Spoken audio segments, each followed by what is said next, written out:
we are. Perfect. Well, my name is Carrie Ostergaard. I have worked with a few of you over the past few months. I serve as the admission counselor for all of the graduate education programs and endorsements.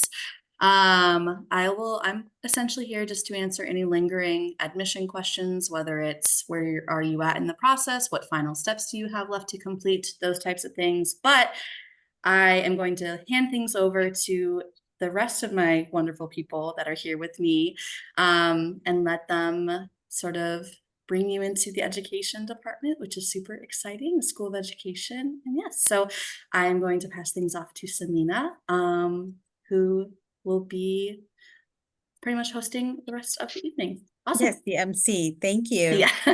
Hello, everyone. And I want to thank Carrie here for moving us ahead. We're going to go ahead and work through a PowerPoint. We're not going to lecture to you today. We're just going to share some information for all new incoming students. So we're going to introduce ourselves first, and then we'll have you go ahead and introduce yourself. And then we'll talk about some things to keep in mind as you move ahead in the program. But we are here and available to answer any questions that you may have. So we're going to go ahead and get started.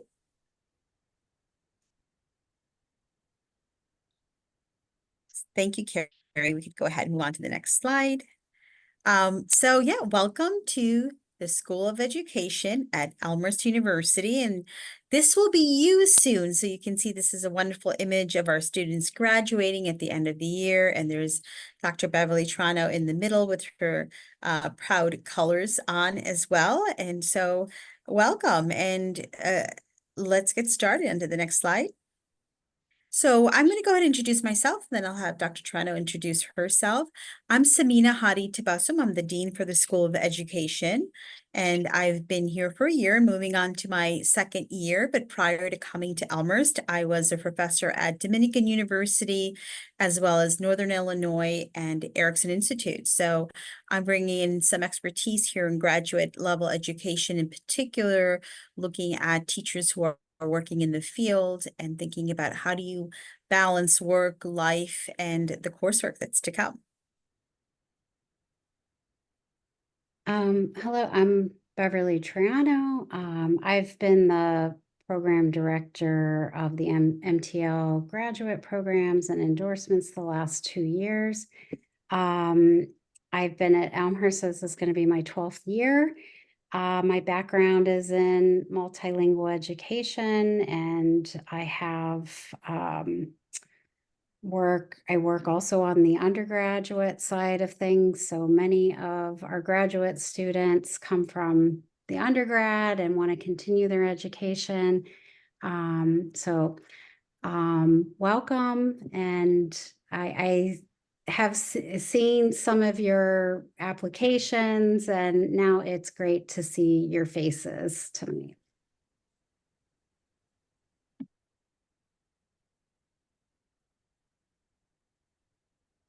And I can introduce myself. I am Amanda Passmore. I'm going to be the Director of Education Programs in 2 weeks. So I am looking forward to getting to know all of you. My background is in special education as well as early childhood education. And a lot of my research actually focuses on teacher leadership. So very excited to get to know all of you. And standing next to Amy in the slide is Carrie Hewitt, who is our newly minted Dean of this School of Graduate Studies. She could not be with us today. She's taking her son back to college, but you'll get to know her as well throughout your program here at Elmhurst.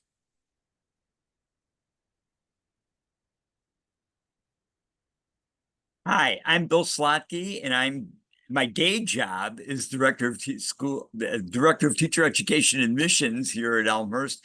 But for the last year, I've been helping Dr. Troiano communicate with our graduate students. So you may get an email from me at some point saying, hi, it's getting to be time to register. Here's a copy of your course plan, because all of you will have a course plan. And I'll say, it's really time to register. If you have any questions, contact me. So you will see emails from me on occasion. Perfect. And then that's me. Again, my name is Carrie Ostegard. We have a lot of Carries, so I'm Carrie O. Just keep that in mind if you ever have any admission specific questions or next steps, financial aid, all of the things. We pretty much tackle all of that here in the Office of Graduate Admissions. So it's so nice to meet some of you, meet some of you after having worked with several of you throughout the admission process. Perfect. So this is a slide I can cover. So we have a graduate school here in the School of Education, and we have various types of programs. But at some point, you might decide to take on an additional program to the one that you started with. So we have a Master's in Teacher Leadership, which is a 2-year program, and it's hybrid. And when we use that word hybrid, we mean that you come to campus for some classes, and then there are some classes that will be on Zoom or might be asynchronous. We also have a MS-ED in special education, also 2 years and also a hybrid program. And then we have a teacher leader endorsement. So sometimes we get candidates who come in and take the teacher leadership endorsement program and then decide to get the full master's in teacher leadership. We also have the English as a second language and bilingual endorsement that Dr. Toronto teaches in. And so once again, we get candidates who come in for that ESL endorsement and decide that they want to stay and complete their master's in teacher leadership. And then we also have an LBS1. It's a special education endorsement. It is often for teachers who are practicing and want to come back and get that LBS1. And that is a 1-year program. And that is also hybrid, some classes on campus and then some classes online.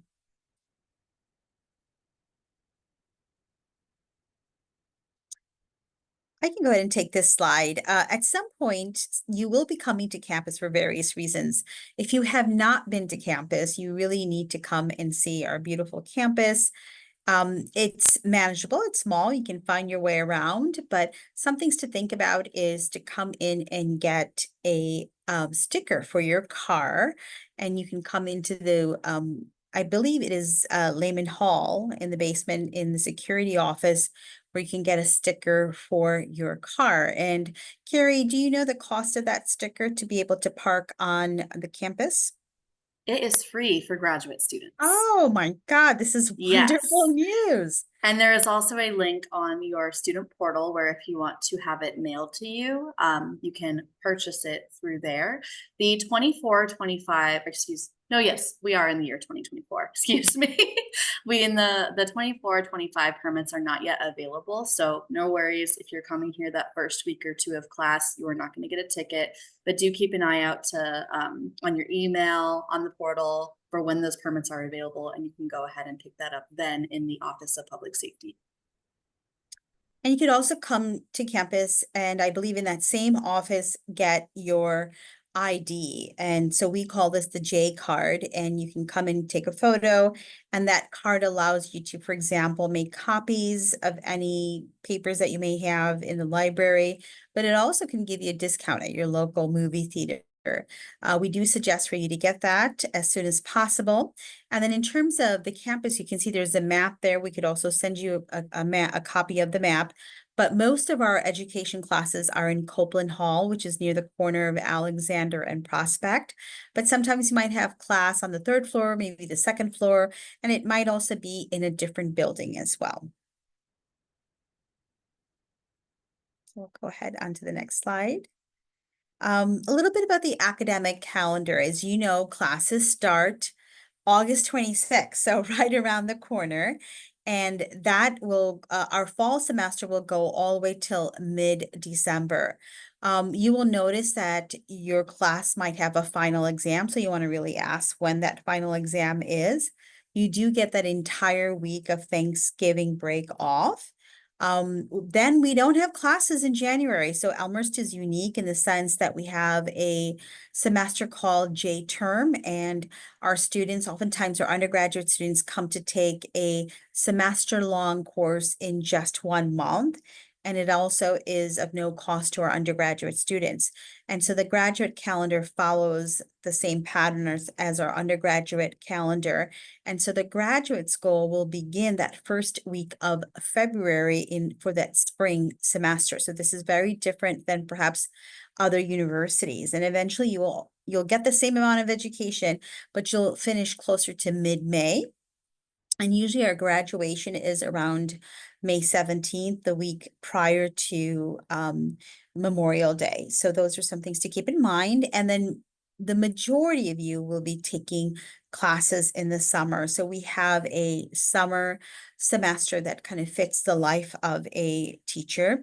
And it begins in mid-June. Our first cycle of classes begin in mid-June for summer 1. And then our second set of classes in summer 2 begins in July, and these are 2-3-week sessions. So thinking about, taking a class in June and taking a class in July, and then you get a little bit of a break before you come back to us again in August.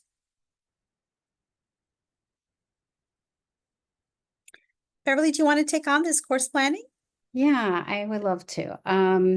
So after you're admitted to the program, your advisor will send you a course plan. So it looks something like this, and it's an initial course plan that we can revise, but it's tailored usually to you taking 2 courses at a time. So you can see this is one for the master's in teacher leadership. It's a little small to see, but you can see there's 2 classes at a time in the fall and the spring, and even the first summer. So summer is a little more flexible. The courses are offered once a year. So if they're offered in the summer, they're always offered in the summer. But you can say push a course to the following summers, because you can see there's some room here. The last course that you take for the master's degree is a 1-credit capstone. And you can take another course at the same time. It's a lot of work because you're going to be doing an action research study, even though it's a 1-credit course. So we don't usually plan your entire course sequence so that your capstone is just a standalone course. Yeah, and so Dr. Passmore will take over as graduate director in the fall and will be the advisor to most of the new incoming students then.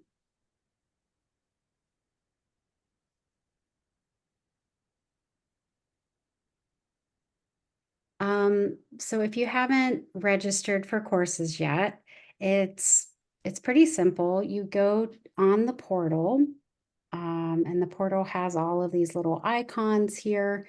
And you want to look for the Elmhurst logo that says self-service. Click on that, and you're going to enter your e-number and password. And then you can also get into Blackboard. We'll talk about that in a minute.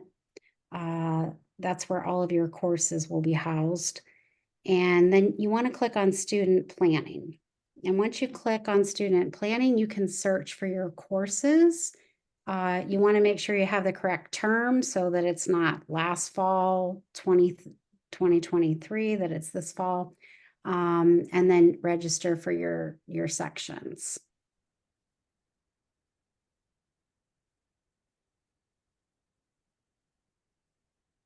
So as I said, we're using Blackboard as our learning management system.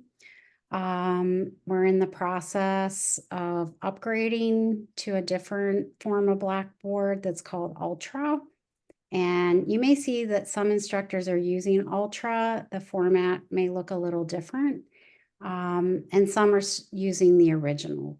That will all be upgraded over the next year. But there are 2 types of Blackboard pages. You can see here by the arrows. There's your courses, and every course will have a Blackboard page or shell. And that's where you can find everything, all of your readings. Some instructors organize it by week.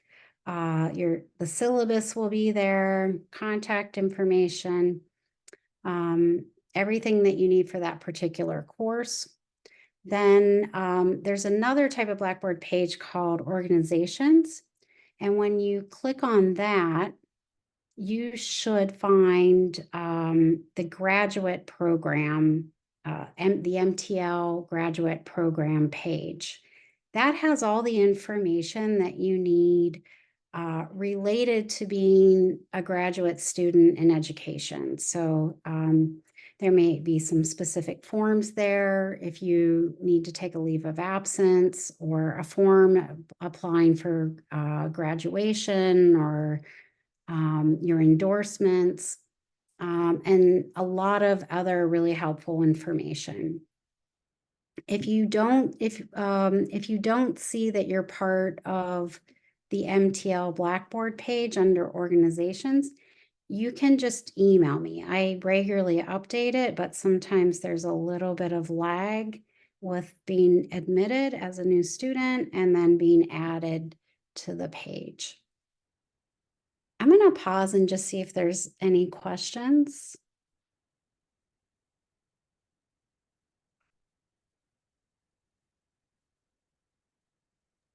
Questions can always be put in the chat too at any point throughout the presentation, and we'll happily address them at the end of this PowerPoint deck.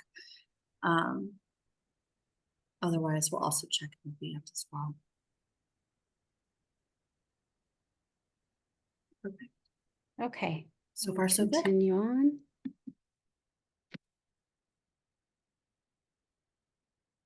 So I started to talk a little bit about what a course Blackboard page includes.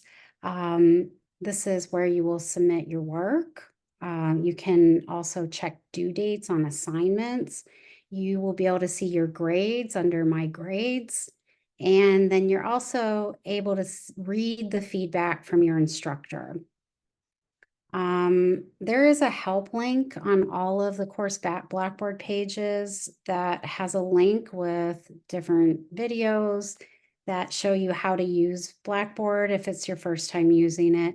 I highly recommend just checking that out, and then check in with your instructors if you have any questions, and feel free to reach out to us too if you feel you need extra support. You can also make an appointment with your course professor. Our class sizes are really small, so you've chosen to have that intimate environment with your instructors. So please feel free to come and see us during office hours and make appointments if they don't fit the office hour times. Blackboard pages should be open the week prior to the first class meeting.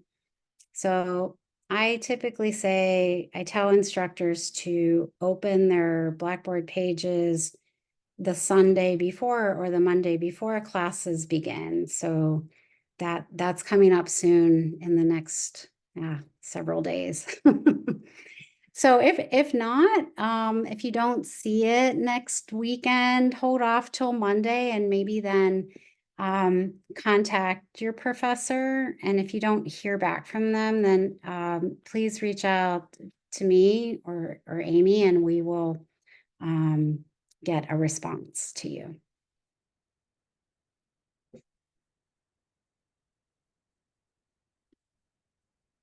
So we use the most current APA style for all papers in the School of Education, the 7th edition.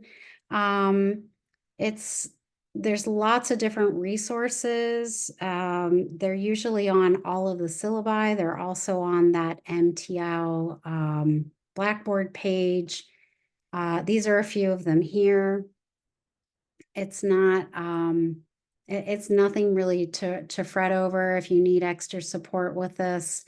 It's just a matter of asking your professor or asking any of us if you need an introduction to using APA. Instructors should have a statement about AI. As AI changes, we are finding new ways to use AI and exclude AI. So please speak to your course instructor about how they permit you to use AI for assignments.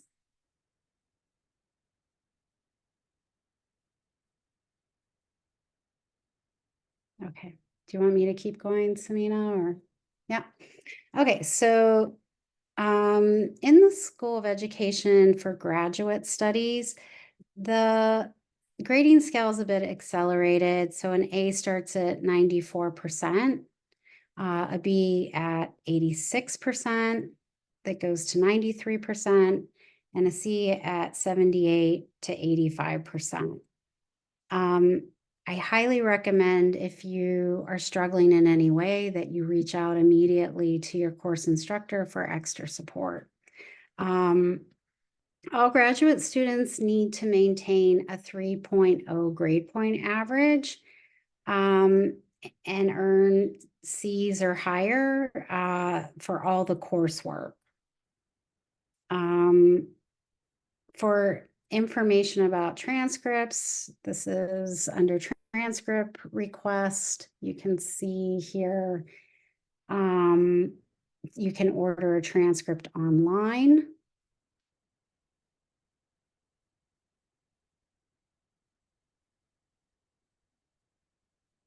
This is a very important person.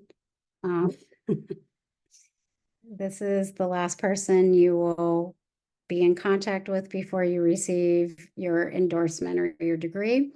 And maybe also be one of the first people that you never get to meet, but has already looked at your transcripts to tell us if you have prior coursework that will transfer. So this is Dr. Michael Jankiewicz. He will provide any additional information that you need about licensure or endorsements, but the information listed here is stuff that we'll come back to and remind you of when you get to the end of the program. But some things that you should know is that the ESL and bilingual programs do require 100 hours of working with multilingual students, or a letter from an administrator in your school on school letterhead that states you have been working with multilingual students or ELs or emergent bilinguals for at least 3 months. You still need to do the coursework, but you do not then need to log the 100 hours. Okay, so that's a rule from the state that allows you not to have to document the hours, but much of the coursework integrates these hours. So you're doing this work already.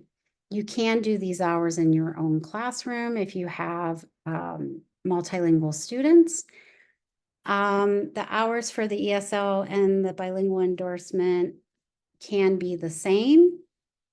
For the bilingual endorsement, you do need to take the target language proficiency exam.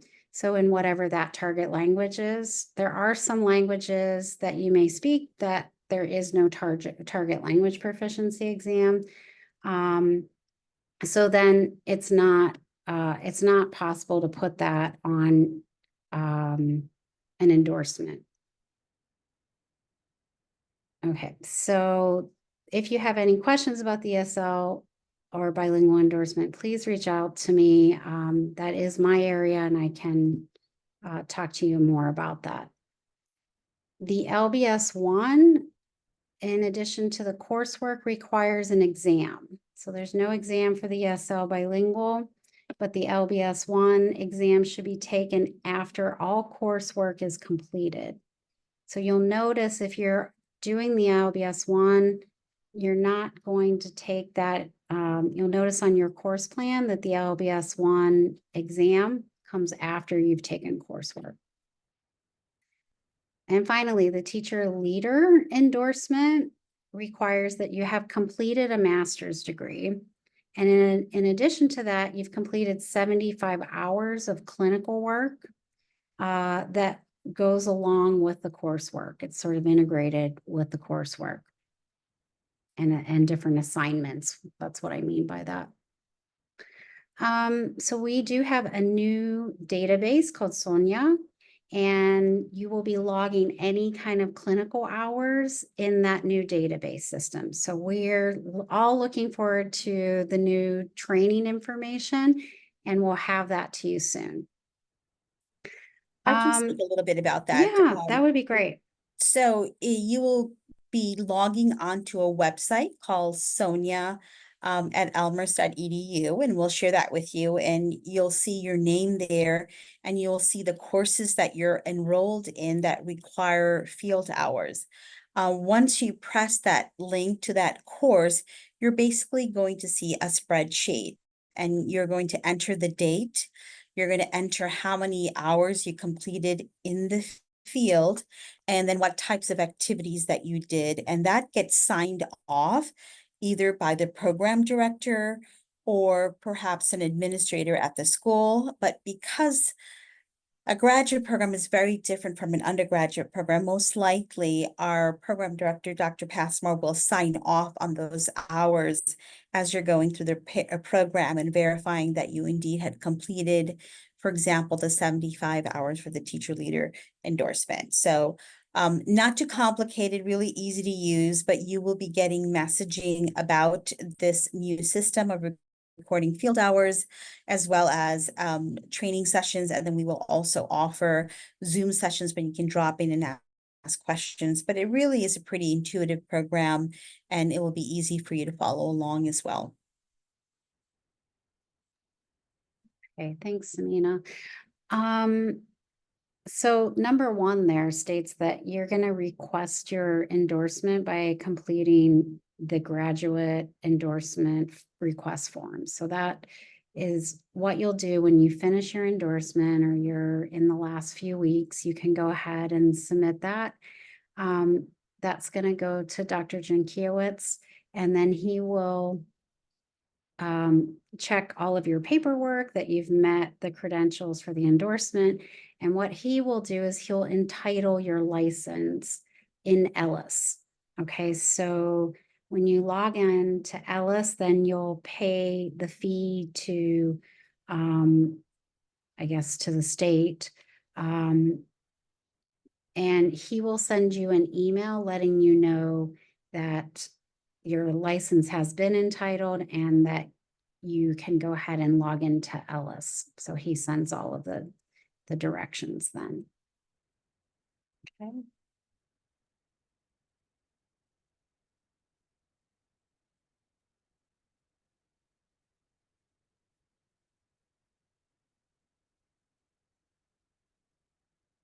Okay, so this is good to have, or even maybe take a screenshot of. These are the important dates.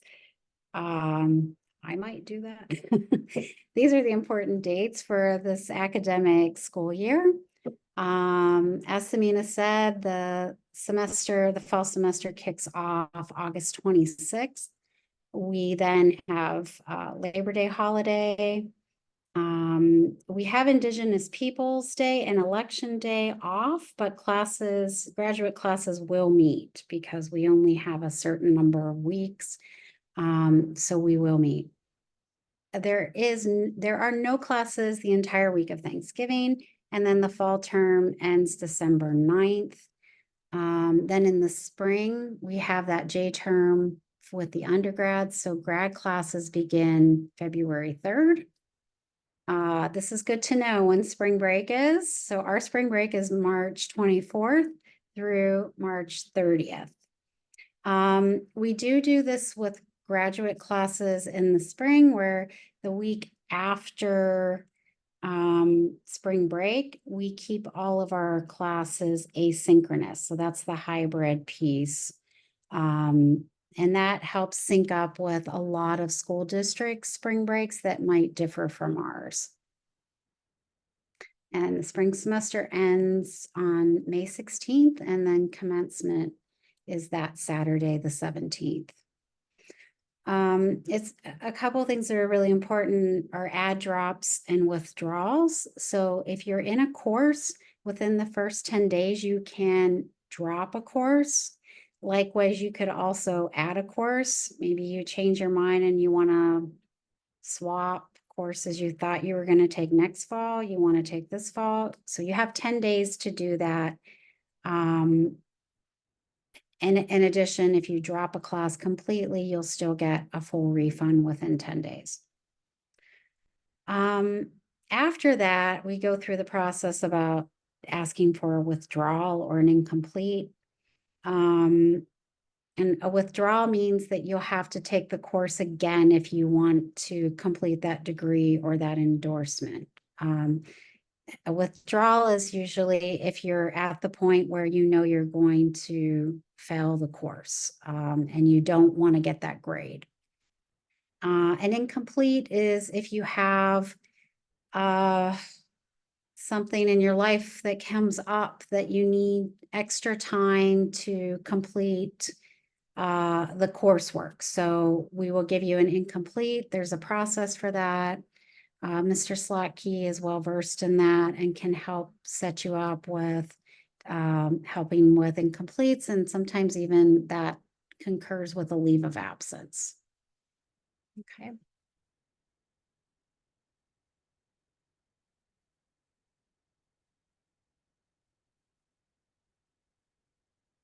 I can go next, Beverly, if that helps. Okay, thanks. So Carrie, you know this, financial aid office, very important. Carrie, what can you share about the importance of making sure that they're in touch with the financial aid officers? Yes, I was going to jump in on this as well, so I'm glad that she called me out. So the Office of Student Financial Services is essentially in charge of everything billing, everything financial aid, FAFSA. They do all of that. While the Office of Graduate Admission can definitely provide information about financial aid and whatnot, they're the ones in the end who are in charge of the accounts, in charge of the statements. So oftentimes you may ask us questions, but we may ultimately direct you directly to them. Now, I would recommend speaking with a financial aid counselor if you have FAFSA questions. There are a couple of specific items that you can get covered through FAFSA. We offer a graduate grant. You can get an unsubsidized loan. If you believe there is an error in your financial aid and you should be receiving a certain scholarship, a certain grant, they're the ones to contact as well. Another great resource in regards to financial aid is Bill Smith or William Smith. He serves as the Director of Enrollment and Graduate Studies, our Office of Admission, and can definitely assist you with admission-related scholarships if you have any specific questions about that. You can also, if there is anyone that needs to speak with SFS, they offer online services, appointments where you can meet via Zoom, because I know that with the school year coming up and classes beginning, things can get very busy. So I can always send over their online appointments link, or you can find it on the Elmhurst website. But if you ever need to visit them in person, they are located in Goebel Hall on the first floor as soon as you walk in. They are to the right of the Office of Records and Registration, which is another important office we have around campus. Thank you, Carrie. Another wonderful resource that we have is the Learning Center inside of the library, where they offer workshops as well as academic tutoring that could be in writing, in math, in any subject area. I highly, highly recommend that all of you, first of all, visit the library. It is absolutely gorgeous. It's a wonderful space to study. There is also a little cafeteria in there where you can get a cup of coffee. There are also private carousels where you can study. And now they have this really interesting pod that they just purchased. It's a really quiet cell, and you can lock yourself into it. It has clear glass, but you can have a Zoom interview if you want, and nobody will ever get to hear you.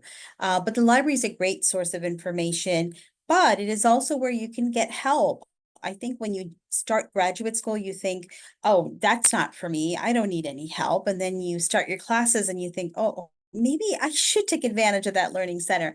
So there's no shame in seeking out support at the learning center. There are some wonderful professionals there who can sit down with you, go through your paper with you, give you some suggestions, and even just kind of check your grammar and to make sure that it makes sense to that outside reader. You can come into the library to get support, but you can also meet with tutors online through Zoom as well. I also strongly suggest talking to Dr. Linda Harrell, who is also an adjunct for us in the School of Education, but she also works with students who need accommodations. So once again, there's no shame in asking for accommodations when you come to graduate school. So please do reach out to Dr. Linda Harrell and see how we can, for example, give you an extension on assignments or a final exam and so on. So please do reach out to your professors and let them know if you do need accommodations. You will need to get a letter from Dr. Linda Harrell, which she then forwards to the professor listing your accommodations. In addition to the academic and cognitive needs, we also know that there are a lot of social and emotional needs that come with graduate school. It can be stressful, it could be a new way of life, and you need to somehow regulate yourself to new procedures. And so therefore, you might be stressed, or there might be stresses in your life from work or from your family. So we strongly suggest reaching out to the Wellness Center. This is an actual building on campus where you can make an appointment with a therapist. We also have bilingual therapists as well. You do need to schedule those a little bit in advance in order to actually sit down with a human being. But we strongly recommend reaching out to the Wellness Center, to your professors. We have a care team here on campus that can provide everything from food insecurity concerns to housing concerns. One thing about Elmhurst is there's a strong village here that is here to support you. And it's not just your professors, but it's also individuals who are working really hard to make sure that you feel like you belong here, that Elmhurst is a part of your identity as well.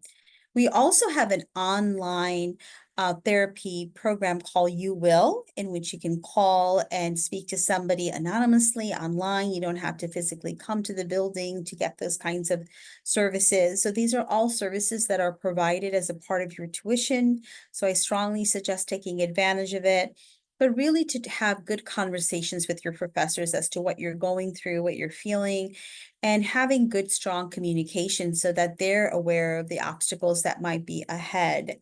I can tell you that we had a recent survey conducted among students here at Elmhurst, and the number one reason that they cited to continue to stay at Elmhurst is the dedication of the professors and the staff here. People are looking out for you. We want you to be successful, but we also want to make sure that you reach out and get the services that you need. Yes, absolutely. And the Wellness Center is located in the, not necessarily the basement, but the first level of Niebuhr Hall, which that may be the only time you venture in Niebuhr Hall is through the Wellness Center or through El Centro, because Niebuhr typically is known as the freshman dorm on campus. But we have these fantastic resources located in the first level on either side of the building. And when I say El Centro, I mean El Centro de la Promesa Azul, which is a center that was founded on campus last year. That certainly serves our undergraduate student community, but has been open to graduate students, of course. We got them through being a designated Hispanic serving institution, and they put on fantastic programming for our students, fantastic networking, connection events, cultural events. So that is on the other side of the Wellness Center if you ever want to check that out when you are on campus. And we have this wonderful opportunity called the Whitner Graduate Scholarship, in which we award one individual a $10,000 scholarship. That's pretty amazing. This is funded through an endowment that the Whitner family left here for the School of Education. And we award scholarships for our undergraduates, but also our graduate students. So you will have to apply. You should have completed at least one semester of courses at Elmhurst.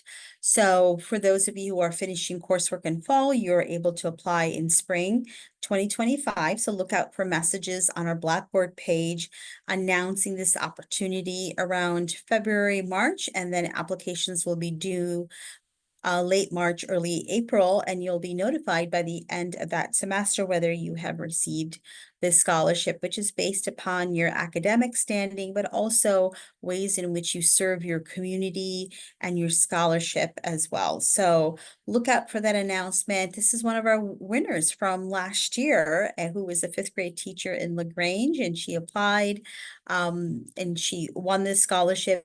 And the scholarship is juried by myself as well as other faculty and staff in the School of Education. So look out for this information.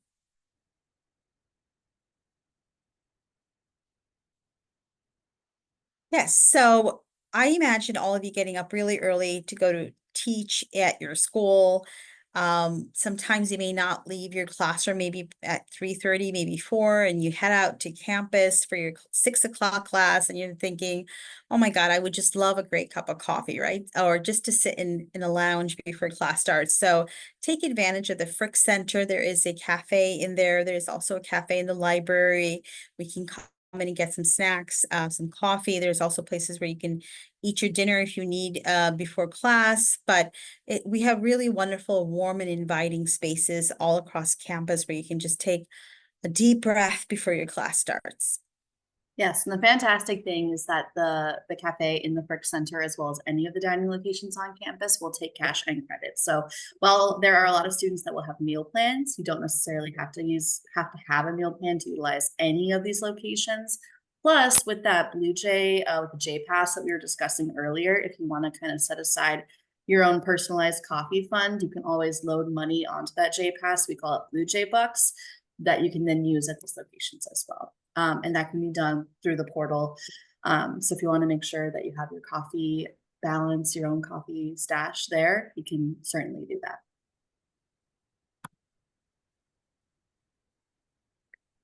Thank you.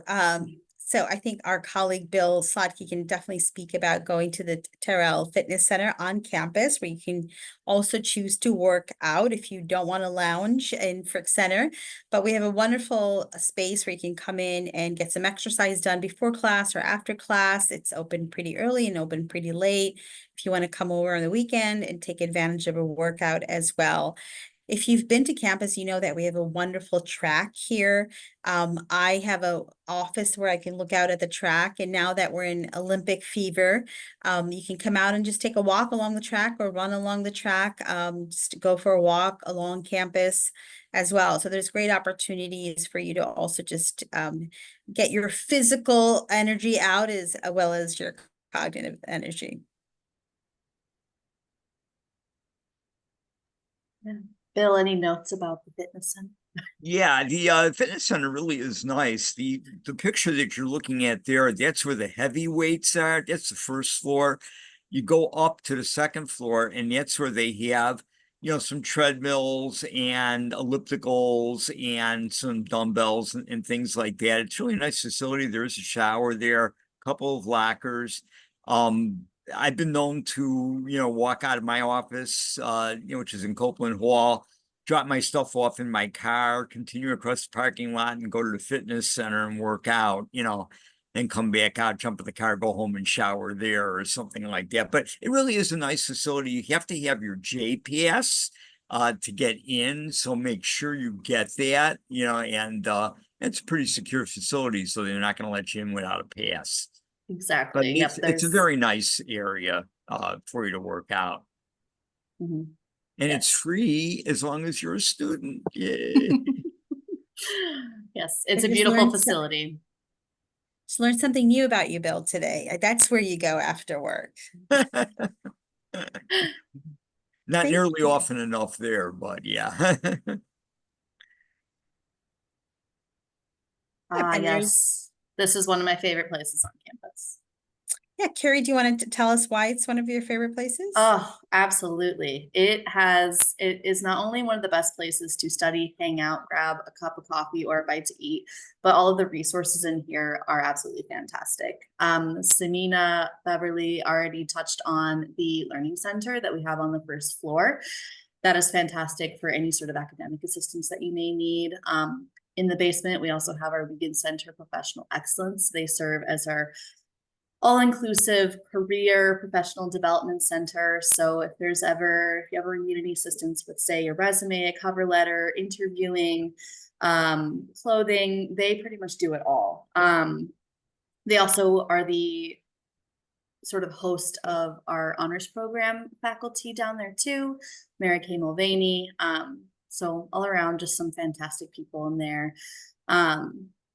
There's computers in there if you aren't able to bring a laptop to campus. So if you need to get on a computer and work, you can always log in to any computer there with your e-number and password, the same e-number and password that you use to log into your portal. You use to log into any of those computers.